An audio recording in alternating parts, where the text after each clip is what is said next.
Is Ryan the hardest puzzle, the hardest opponent you have prepared for, you feel? I don't think so. No. I don't think so. But yeah, but still, he's a dangerous opponent. With every fighter, the game plan is different. The what I had to look out for, is different, every training camp. And it's only because I'm saying, that Ryan isn't, as difficult as these other fighters doesn't mean he's not as dangerous.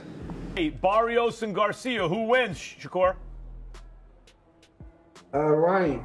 Ryan wins by knockout? Nah.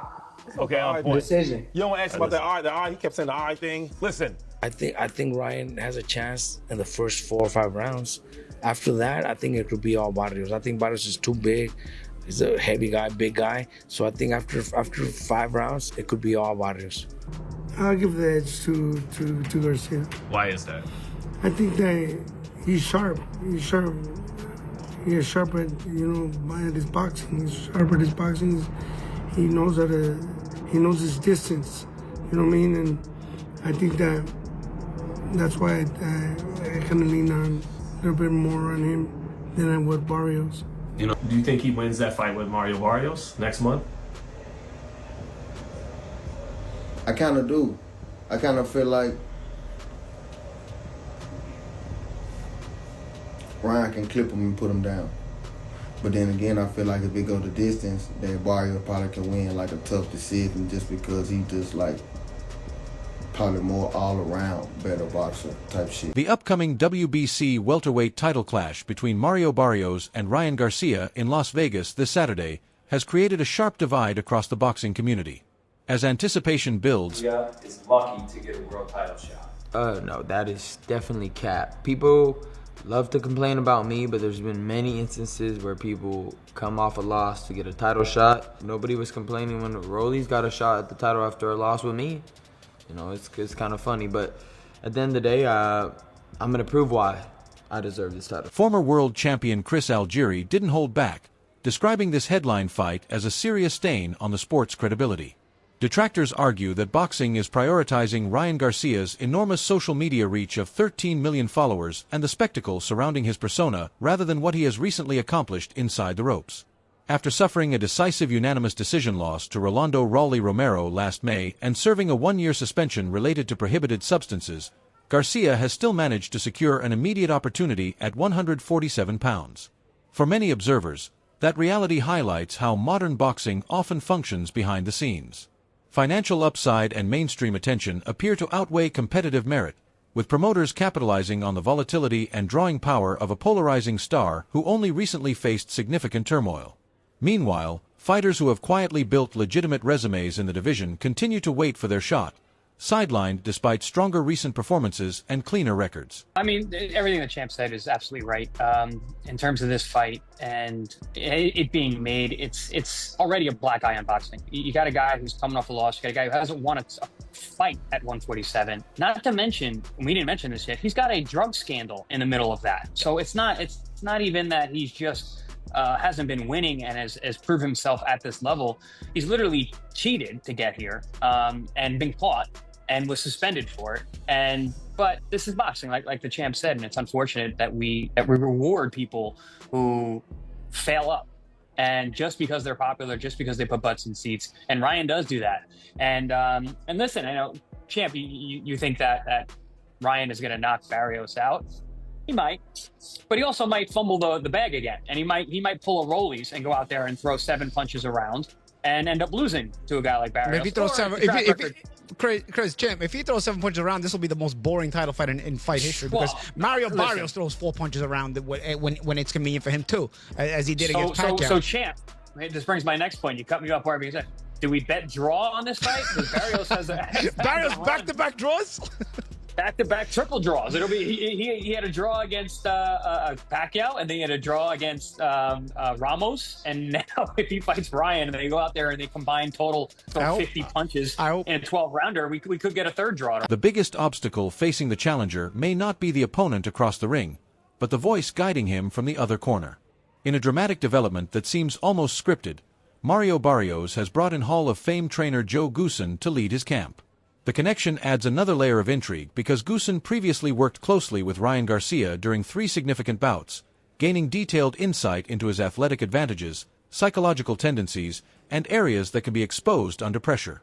That history has transformed this matchup into something far more personal. During the opening press event, emotions spilled into the spotlight as Garcia openly confronted his former coach. In a heated moment, he displayed a shirt to the crowd and accused Goossen of betrayal for agreeing to train the opposing champion. What began as a routine promotional appearance quickly turned tense, underscoring how much history and resentment now surround this fight. Thank you for the time we had together, guys, and I know it's going to be a great fight. I know you're working hard. How could you, Joe? That's messed up. Pardon? I said, how could you? That's messed up. What's messed up?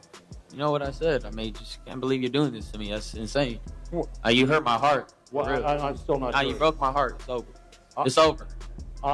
We're done. Again? We're done. Yeah, I'm breaking up with you again. Now, how did I do that? You just broke my heart. Just move on. All right. Well, I thought I was being.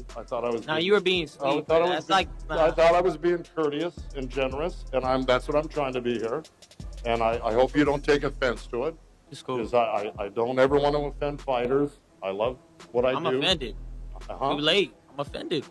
You what? I'm offended already. I'm hurt. All right, good. I'm offended, hurt, all that. All right. Okay. Well. One thing I do want to mention, they got 3 guys that used to train me, not just Joe. This man called the Avengers. I call them the traitors. They got Wally, you got Justin Fortune, even though he was one time. We're not too, mad at him. But we do got some gifts for them. Everybody's probably wondering why I'm wearing a backpack. You got a gift for me? I do. Oh, really? Okay. All right, there we go. Do I have to? What? Oh, this one's for Wally, but we'll save that. We'll find Joe's first. Oh boy. Traitor, right? Oh no, yeah. Right. You already did. The program. I hope. The traitor, Joe Goossen. There you go. There you go for you. Wally somewhere. At the same time, respected coach Robert Garcia offered his perspective on the unstable patterns surrounding the fighters' camp, suggesting that the rising star moves from top-level trainers such as Eddie Reynoso, Joe Goossen, and Derek James because he struggles with accepting authority.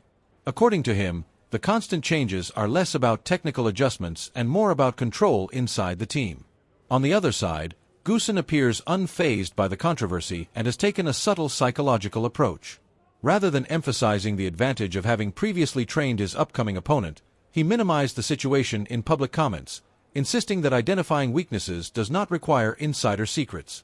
He dismissed the tension by remarking that anyone reviewing the footage can clearly recognize the flaws on display, implying that the blueprint is already visible without needing privileged knowledge. Mario was really good. We started in December 1st and integrated him into my system, and he took to it very well. We're doing a lot of work. I mean, we're probably doing triple the rounds that you're normally used to, right, Mario?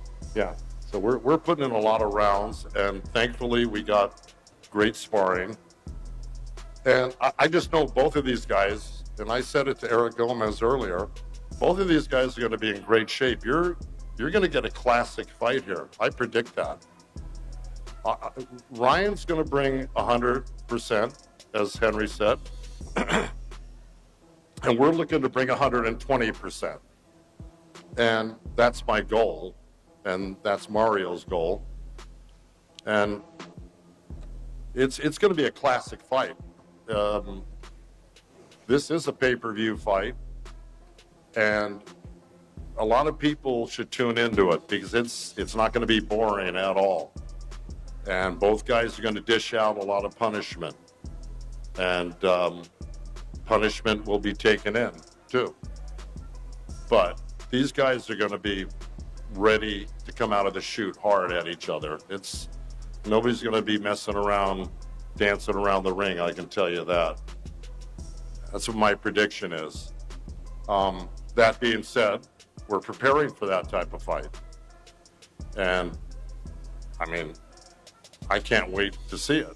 And I can't. As for Ryan Garcia himself, recent footage from camp shows him looking sharp and fully locked in, appearing prepared both in body and mindset. Clips from training highlight explosive hand speed.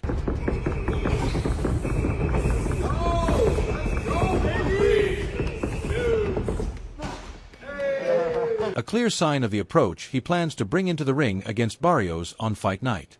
Quickness, however, is only part of the equation. The real uncertainty is whether his punching force will carry the same impact after moving up to the 147-pound welterweight limit. That jump in weight is a serious risk, and many within the sport question how his attributes will translate against naturally larger opposition. Former unified champion Keith, one-time Thurman, who defeated Barrios in 2022 and knows his capabilities firsthand, has spoken candidly about the matchup. Thurman has openly wondered whether Garcia's rapid combinations and trademark left hook will be strong enough to trouble a bigger, resilient fighter who is accustomed to absorbing shots at this weight. Punched in, you know what I'm saying? Yeah, because when Ryan touches you. No, when he touches lightweights, see, he hasn't dropped real welterweights. Okay, yep. Is there even a real welterweight That he's fought. in the welterweight division? I think Conor Benn's the only real welterweight left at 147. So this new welterweight game is lightweights moving up.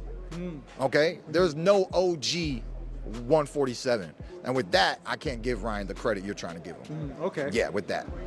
How likely is it though, with those names that you're like, 47 looks pretty good? Oh my gosh, I mean, I could eat him up like Tic Tacs, baby. I mean, I already beat Mario Barrios, schooled him. He's champion and remaining champion. He got back-to-back draws. That's a history in the making. Not an entertaining one, but it's history in the making. Drawing, so let's see if Ryan can, beat him. And then, like I said, they're all lightweights moving up. So then if they were to ever try to see us at 54, then they're playing with fire once again, stepping into somebody else's territory once again, But, it's boxing, man, and we want to make great fights, and sometimes it takes great names to sell big fights. And so we are, like I said, I already slapped Mario Barrios up, outclassed him, so it would take Ryan to get a win. And, what I'm not happy with right now, because people were asking me about the Timo fight, I said, look, we're not going to question Shakur. Shakur is going to show up as Shakur. He has that consistency, He's not going to deviate from what he is. He's not exactly. He's not going to deviate from what he is, right? Which, Devin Haney, a lot of times is very similar in that boat. Right? Boxing history is filled with examples of smaller fighters stepping up in weight, connecting cleanly with their hardest punch, and watching a naturally bigger title holder absorb it without hesitation. That possibility hangs over this matchup as well. If Garcia's rapid-fire combinations fail to earn instant respect, he risks being cornered by an opponent who applies steady pressure and understands how to maximize physical advantages in close quarters. Size and durability can quickly shift momentum when power does not translate the way it once did. Everything about this contest revolves around a single unanswered question. Will the knockout force that built his reputation carry the same authority at full welterweight, or was that destructive edge confined to the lighter divisions he previously dominated? I'm a rock with Barrios. Do you feel like Ryan has that I don't want to say when there's somebody that has power, they kind of just scared to go in there. It kind of showed that, but people were saying that Rolly fought that was a different Rolly in there when he fought Rolly. I think Rolly and Ryan's fight, they had so much history in sparring sessions. Some shit was playing in the back of his head, you know what I mean? That's why I tell these young fighters, stop being such a hurry to go spar this guy that just bait you into his gym for sparring to get him ready for his championship fight. Because you might fight him one day, and then the shit that happened in sparring session is going to be in the back of your head. You want to go spar him because he's a star now. But in 10 more fights down the line, you be fighting him. Now, the only thing he's thinking about is that sparring session you had. They say, iron sharpens iron sometimes, iron up too, you know what I mean? Yeah, mental edge. Exactly. From the moment the first bell sounds, many believe an unseen countdown begins, one that could spell trouble for either fighter depending on how the early rounds unfold. Several analysts have warned that the window for success may be narrow. Kenny Ellis, the respected co-trainer who worked alongside Gervonta "Tank" Davis during Garcia's 2023 defeat, offered a sharply defined outlook on what he expects to happen this weekend. Ellis stated that the challenger's opportunity lies within the opening 3 to 4 rounds, where speed and explosiveness could produce a decisive finish. In his view, if the contest stretches into the middle frames, particularly rounds 5 and 6 or later, momentum will shift dramatically. He predicts that Barrios will begin asserting control, using his size, pressure, and endurance to systematically wear Garcia down as the fight progresses. What do you think about that matchup? Who do you think gets the upper hand in that match? I think Barrios. I think Ryan should win it be in the first 3 or 4 rounds by knockout, but if they can start going to 4, 5, and 6, the deeper you get into the fight, the more I'm gonna lean towards Barrios. Barrios, tough kid. Pro, he got a bet. He more sound too, I think. Yeah, more sound. Yeah. Yeah. More sound, but is he durable enough to take Ryan's punch? That's what I said. After the 3rd or 4th round, yeah, he'd be all right. But the first, I think Ryan give anybody hell the first 2 or 3 rounds. He gonna dump. He gonna try something. He gonna try before he just give up. You know what I mean? Yeah. Good fight. Good fight. So you're leaning. So that in that case, it could be a 50-50 fight in your eyes. Yeah. Because Barrios, he got power too to stop you. You know, and I think Barrios been in there with better competition, other than both of them shared tank, but Barrios fought Ugas. You know what I mean? He fought some pretty good people. Yeah, he showed he belonged. Yeah. And with that Keith Thurman fight, he was competitive. He fought welterweights his whole career. Barrios did. Ex-welterweight champion Sean Porter has shared a similar assessment, emphasizing that everything hinges on which form of Ryan Garcia steps into the ring. Porter explained that if Garcia abandons structure and depends only on natural reactions, he could be setting himself up for a long and punishing battle. On the other hand, if he remains composed, sticks to a disciplined strategy, and applies his tools with precision, his hand speed has the potential to close the show almost instantly. According to Porter, there is little middle ground in this matchup. The fight appears balanced between 2 extremes, a swift and explosive stoppage in the early rounds or a drawn-out breakdown that unfolds as the contest wears on. There's a lot of intangibles here with this one. How you see that fight playing out? I mean, because Ryan, he can't punch. Barrios is no punk. He only lost once, to my knowledge, when Tank knocked him out. It's gonna be interesting. I'm just saying. Barrios is not coming with the style that Ryan or that Rolly came. Rolly came moving, very shifty, and I think that really just threw Ryan off. Mario is going to be in front of him. He's going to use his jab. He's going to work behind his jab. He's going to be trying to initiate conversation. To me, that's what leads to like a pretty good boxing match. If Ryan is punching back, if Ryan is, the timing that Ryan has specifically with that left hook, amazing. The strongest caution has come from Tim Bradley, a former champion who shared the ring with legends like Manny Pacquiao and Juan Manuel Marquez. Bradley has built a reputation for blunt analysis, and his breakdown of this fight is especially severe. In his view, the real issue is not Garcia's quickness or punching strength. Instead, he points to a deep-rooted technical flaw that has remained uncorrected for years. Bradley argues that this recurring mistake creates serious vulnerability and that Barrios possesses the exact style and physical tools needed to take advantage of it. For him, the danger lies in a pattern that continues to surface under pressure, one that could prove costly against a disciplined and durable opponent. Quickly.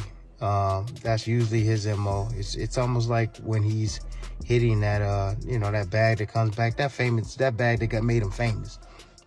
Where he flicks the jab and he steps back, and he flicks back, and bam, he hit the bag and steps back. That's his style. That's exactly how he fights. When I look at Ryan Garcia, that's what I envision him hitting with the way he fights.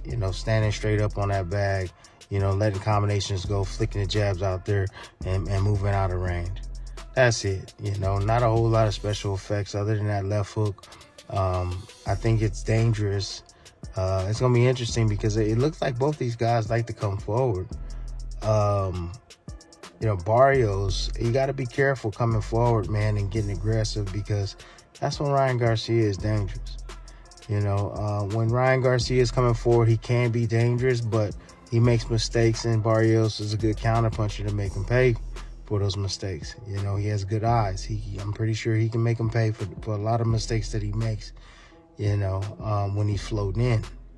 But, you know, if Barrios decides to get aggressive, that's when things can get real dangerous for him, man. Because, you know, Ryan Garcia knows how to step back and throw that check hook. He knows how to lead with it as well. He knows how to pull with it as well. And Barrios, sometimes he has a tendency of just squatting, bending his knees right in front and kind of leaning forward a little bit. I can see, you know, Ryan Garcia trying to time that movement, you know, off the jab, you know, flicking the jab out there and then timing him as he drops down and changes levels. With a 45, which is a half. Bradley highlighted one alarming technical issue he repeatedly sees in Garcia's style. What happens after he throws the jab? As Garcia retracts the punch, he often raises his head upright instead of keeping it protected, leaving his chin exposed during the exit. Against lesser opposition, his hand speed has allowed him to get away with that mistake. However, Bradley warns that facing a composed and fundamentally sound boxer like Barrios is a different situation entirely. A fighter with sharp timing and discipline will recognize that opening and fire a straight right directly down the middle. In Bradley's assessment, if Garcia enters this bout with the same loose fundamentals displayed in recent performances, Barrios will capitalize on those errors and make him pay for every lapse in technique. Performance wasn't that great. I expect him to have a better performance this time around. You know, he gonna need to have a better performance, because if he brings that type of performance into the ring with Barrios is gonna eat him up. It's gonna be easy work. He gonna eat him up, man. But see, this is the thing, man. I noticed one thing about Garcia. Garcia don't like power. Now, does Barrios has enough pop on his shots to keep Garcia honest? That's what I worry about, right? And if Garcia land that left hook, can Barrios take it? You know, because that seemed to be an issue for Barrios. You know, upstairs and downstairs, the left hook. So, you know, interesting fight. It ain't no far-gone conclusion, like I said, that Garcia just gonna walk through a guy like Barrios. Barrios got a lot of experience. He wants to hold on to that strap. You know, he got a lot of confidence in the ability coming off that draw with Manny Pacquiao. He's felt that type of pressure from a legend. So look, I think, hey, look, right now, I favor Barrios in this fight right now. I favor Barrios. I know a lot of people favoring Garcia, but shoot, I favor Barrios. He got a good jab, good fundamentals. You know what I'm saying? He got a good boxing IQ. You know, a fight really reaches headline status when even a fighter's fiercest rival can't resist calling out the whole spectacle. The tension around this weekend has pulled some of boxing's most outspoken voices into the conversation. Rolando "Raleigh" Romero, the opponent who delivered Garcia's lopsided loss last May, has been particularly scathing. He has openly expressed disgust at how the fight is being promoted, suggesting that the direction of the sport has shifted dramatically. Romero has even gone so far as to imply that the current environment, which he sees as more circus than competition, could influence his own decision to step away from the ring earlier than planned. Is Mario Barrios beating Ryan Garcia next month? Whoever God wants to win. Whoever God wants to win. Who does Rolly want to win? It has nothing to do with me. You're champion. They're fighting at your weight class. That's a WBC belt. It got something to do with you. You wanted a chance. So you don't care. You don't care. They both. Can any of them even compete with Rolly? Can they fight you for your WBA and take it from you?